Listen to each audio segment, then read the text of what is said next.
we're talking about closing a real estate business and the duties of the broker when that occurs. First of all, another reminder that all files must be kept for a minimum of 5 years.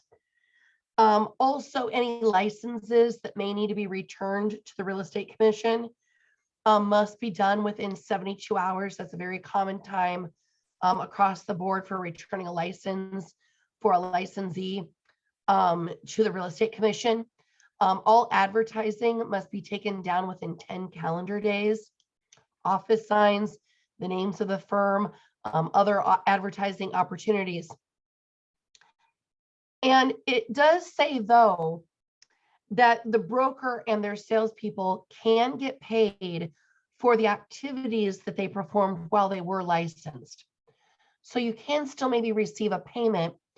And then the other thing I will say about that is it depends on maybe what your broker written office policy is, but the commission does allow it.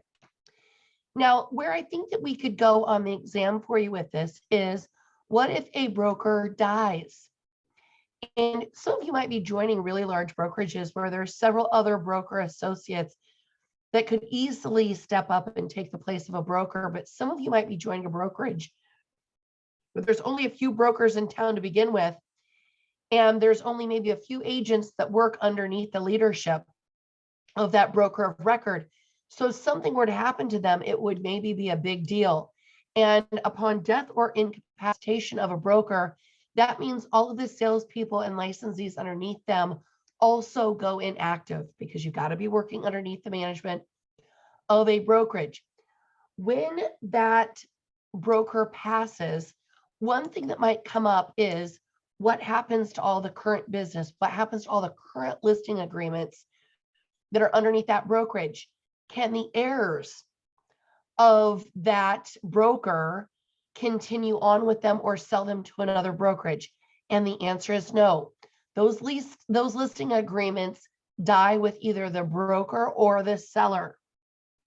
Not the sales contract, not the purchase agreement, but agency and the brokerage agreements, like listing agreements, those die with the broker or the seller, which means you cannot transfer them or refer them to another agent, but those sellers rather have the opportunity to go out and hire whatever new broker of choice.